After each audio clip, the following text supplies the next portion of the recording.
music, applause. King Arthur, considered a mythical figure, by many is a legend that has been immortalized by lore anecdotes and even movies that fable the wielder of the legendary Excalibur as an important figure in the founding of present day England. The proof of King Arthur's existence borders on fiction as evidence, keeps eluding the grasp of archaeologists. However, this is about to change, as scientists claim to have stumbled upon the resting place of King Arthur. Stick with this video till the end to learn about the legend and explore this groundbreaking discovery. Many fictional tales have been spun about the legend of King Arthur, but amongst all of them, many are familiar with the story of the sword and stone that will not budge except when touched by the rightful king. This was the coming of age story of a popular British legend.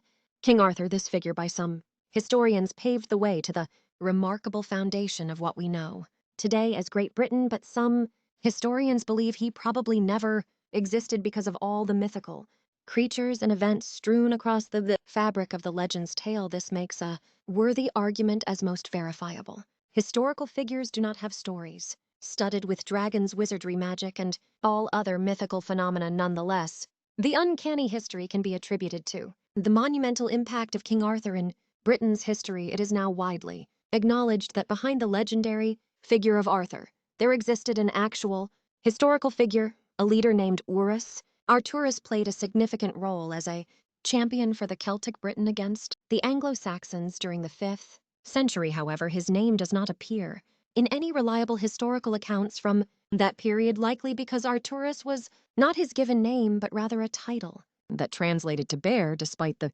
Saxon conquest of Britain, Celtic influence spread in Cornwall, Cumberland, and Wales. In these regions, the Celtic people preserved the tales of esteemed figures like Arturus. Celtic bards have been known to appear in various courts, narrating folktales from the past. Over time, the military leader Arturus evolved into the legendary King Arthur of England. According to certain historians, Arthur held the title of Dux, Duke of Britain, a title given by the Roman Empire to a ruler under one of the states under Roman authority. However, as of AD 500, such titles were becoming vague, and king had become the customary term for Celtic leaders with the decline of Roman rule. On the island, the ancient royal families of tribes and regions resurfaced from subtle indications in ancient records. A portrayal of Arthur emerges as a successful warrior king who met a tragic end during a civil war following a mysterious battle of Camlan around AD 537. There have been many documented legends of King Arthur by several writers from the 9th to the 12th century. Remarkable mentions are Ninus Geoffrey of Monmouth was, and more recently, Laman. However, in medieval times, the general approach to the writing of history was unique. While some historic records from that period stick to facts, others tend to spice things up, exaggerate, or even make things up to serve their purposes. Geoffrey of Monmouth, for example, claimed that his literary source was an ancient manuscript, but there's no proof of the existence of this manuscript, hinting at the possibility of a confabulation to make his historical accounts seem more credible. Tales of Arthur's Kingdom, featuring a changing lineup of characters, have endured in more than 500 manuscripts composed in various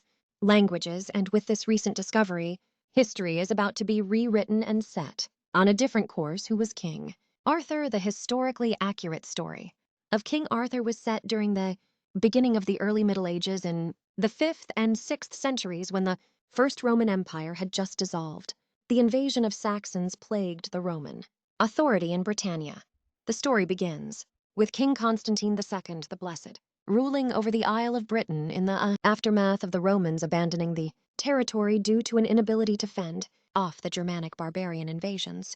Angles, Saxons, and PS, including those in the northern regions of Scotland.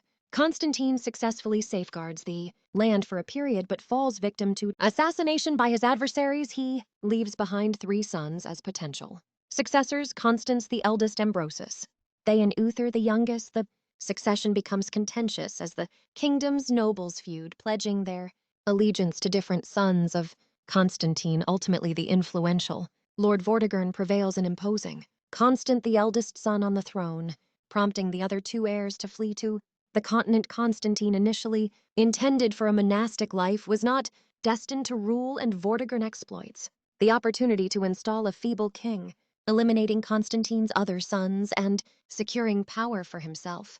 As anticipated, Constans proves to be a weak king, allowing Vortigern to manipulate the situation to his advantage. Vortigern orchestrates Constans' execution and ascends to the title of King of Britain. Vortigern devises a plan to ally with the Saxons to counter the perceived threat from Constantine's remaining sons. However, Ambrosius and Uther, setting aside their differences, unite to overthrow King Vortigern and protect the Isle of Britain from the Saxons. A powerful army, skilled in the tactics of Roman warfare, sets out from the continent and successfully repels the Saxon invasion. Ambrosius defeats King Vortigern and is then crowned the King of Britain. Uther, in his turn, assumes command of the armies with the mission of pursuing Vortigern's sons and neutralizing any potential threats. According to legend, he embarks on a journey to Ireland alongside his ally Goro to bring back the megaliths of the Stone Age to England. When he returns, King Ambrosius falls ill and succumbs to poisoning, orchestrated by a Saxon assassin. Consequently, the future Arthur's father, Uther, takes the throne of the Isle of Britain. He adopts the dragon as his emblem and takes on the name Uther, Pendragon, meaning the dragon's head. The conflict against the Saxons persists, compelling the king to engage in numerous battles to safeguard his realm. One of the king's key vassals is Goro, the Duke of Cornwall, who is wedded to a woman named Egan. However, King Uther becomes deeply enamored with Goro's wife, sparking internal discord among the Breton lords. In the midst of this turmoil, Merlin, distressed by the situation, proposes an alternative. He provides a means for Uther to unite with Egan under the condition that it brings an end to the strife plaguing Brittany. The offer is accepted, and Merlin, using his magic, assumes the appearance of Goro, enabling him to infiltrate the rival castle. Merlin implores the king not to harm Duke Goro. Subsequently, additionally, he predicts the birth of a son from Uther's night of passion with Egan. Still, he insists that the child must be entrusted to him for a special education. Despite reservations, Uther agrees to Merlin's terms. Disguised as Goro, Uther effortlessly gains entry into the castle of Tintagel while Goro is on the battlefield confronting Uther's forces. Contrary to the promise made to Merlin, the king orders the assassination of the Duke. Uther proceeds to consummate his love with Egra, who is now a widow due to her husband's demise on the battlefield. 9 months later, young Arthur is born, and Merlin assigns the care of the child to a knight named Sir Hector, who provides him with a remarkable military education. Meanwhile, King Uther persists in repelling Saxon invasions. In his final campaign, he confronts Octa, the daughter of Amlod Leek, as St. Alban. Uther meets his demise by ingesting water from a river poisoned by his adversaries. The king's death throws Britain into chaos, leaving it vulnerable to the onslaught of Saxon morals. Arthur, now a young man, finds himself in a land still gripped by anarchy after the death of his father. Uther, a few years ago, the wise Merlin, decides it's time to guide his young protege. Arthur learns about his parents' origins and the destiny that awaits him. Firstly, he must gain recognition as the King of Britannia from the great lords. Only with their support can he muster the forces needed to repel the Saxon invaders. These great lords, accustomed to independence, have been waging war against each other instead of uniting against the common enemy. The advent of a king is crucial for creating the cohesion the land desperately needs.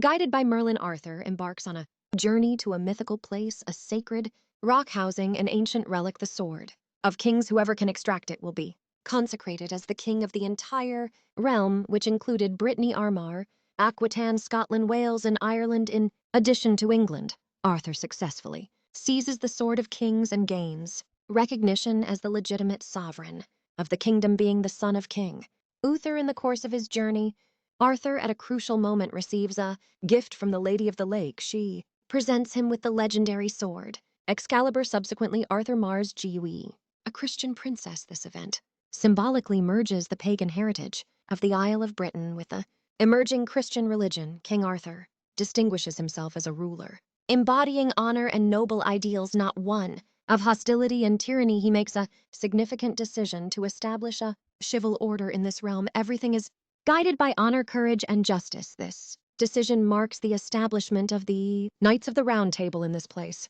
Men of all conditions can join, provided they have achieved notable feats of arms and share the ideals of the chivalric Cod soon Arthur faces a significant Saxon army threatening to ravage the country Arthur and his knights confront them in the Battle of Mount B, securing victory for the Britons. This marks the commencement of King Arthur's reign, marked by a triumphant military success and the establishment of the Order of the Round Table. Did King Arthur really exist? The legend of King Arthur has spread throughout Western culture to such an extent that he is a worldwide symbol of courtly chivalry, justice, and rightful kingship. His existence, although debated by many, has been backed by recent archaeological findings that counter these claims and shine a glimmer of hope on the subject. Amongst this evidence is the legendary Tintagel Castle, the birthplace of King Arthur. Tynel Castle was first linked to King Arthur in Jeffy's Historia Reum Britannia. Tynel Castle, the legendary site associated with the conception of King Arthur, has been confirmed through excavations to be a fortified residence of the Cornwall ruler around 500 AD, aligning with the period of the Arthurian legends. As the largest fortified site of this era, it yielded remarkable remnants of luxury items originating from the Eastern Roman Empire. During excavations, researchers found fragments of pottery, glass, and aora containers used for transporting wine and olive oil in ancient times. These artifacts suggest that the castle's inhabitants belonged to the upper echelons of society. Notably, in 1998, an engraved slate bearing the name Arten U, which means be knowing, and other names linked to the legends, was uncovered at the site. Geophysical surveys conducted earlier this year revealed the presence of walls and layers indicating buried structures. Constructed between the 5th and 7th centuries, they may have served as the residence of the rulers of the ancient kingdom of Dumnonia. What makes this discovery particularly intriguing is that the legends of King Arthur place him in the same historical era. Also, a castle in Somerset has been proven to accurately depict and match the description of the fabled castle of King Arthur. Camelot Cadbury Castle is an Iron Age fort located near Yova. Many Arthurian historians have gleaned it as the preferred site for King Arthur's stronghold following the departure of the Romans in the mid-5th century. It is believed that this site remained in use until around 580. Excavations at the location have uncovered a substantial structure that might have served as a great hall. Furthermore, evidence indicates that some Iron Age defenses were reinforced, creating a larger defensive site than any other known fort from that era. Additionally, the discovery of pottery fragments from the Eastern Mediterranean suggests trade and affluence. Hence, it is plausible that this hill fort served as the residence or palace of a ruler or king during the Dark Ages. Local names and traditions seem to strengthen the connection between Arthur's Camelot and Cadbury Castle since the 16th century. The well on the hill has been known locally as Arthur's Well, and the highest point of the hill has been called Arthur's Palace. Cadbury Castle is linked by a causeway known as King Arthur's hunting track to Glastonbury Tour, a place renowned for its Arthurian mystery and legend. The connection between Arthur and Glastonbury dates back to the early Middle Ages. Glastonbury Tour, the mysterious conical hill overlooking Glastonbury, has been associated with the Isle of Avalon, where King Arthur was supposedly buried after his death. This connection might have some hints of truth in it, as 1,000 years ago the water level in the area was much higher, and the tour would indeed have been an island. Avalon was also referred to as the Isle of Glass, which bears a resemblance to the name Glastonbury. In the late 12th century, 1191 CE, Glastonbury Abbey monks claim to have discovered the grave of Arthur and his queen, buried between two stone pyramids on the south side of the Lady Chapel at the Glastonbury Abbey. According to their account, an excavation uncovered a stone with the inscription, "Here lies Arthur King." Beneath this stone, they found a hollow oak coffin with the remains of a large man and a smaller woman with tresses of brittle golden hair that crumbled into dust after mishandling by one of the monks. Also in the tomb was a cross plaque with inscriptions revealing the identity of the corpses. Gerald of Wales corroborated this account as he testified to having seen the plaque with his own eyes. The monks exhumed the remains and placed them in a marble tomb. They were reinterred on the abbey's grounds under the main altar in 127 CE by King Edward the of England. Following the dissolution of the monasteries in 1539, the remains of Arthur and Guy were reportedly transferred when the tomb was demolished. Despite this, the site subsequently became a popular attraction for pilgrims. To date, and we'll find a marker at the tomb that explains the disappearance of the remains, the hopes of finding the new location of King Arthur's remains may have just been restored as archaeologists have been granted access to dig up an undisturbed historical site that has been linked with King Arthur on many occasions because of its history. With King Arthur, the site has been speculated to be the new burial site of the British legend, the Untouched, likely. Tomb dating back 5,000 years is about to undergo excavation according to the legend the stone in Herefordshire known as Arthur's Stone bears marks believed to be where King Arthur landed on his elbows after defeating a giant. This ancient monument consists of 9 stones, with the largest one at the top weighing a staggering 25 tons according to English Heritage. Other sites in the same region have yielded numerous skeletons, increasing the probability of finding King Arthur's remains. The legend of King Arthur is a symbol of chivalrous ideals, justice, and nobility. This influence rationalizes the efforts to establish his historical existence. We have come to the end of this video. Thanks for watching till the end. Don't forget to like, subscribe, and share.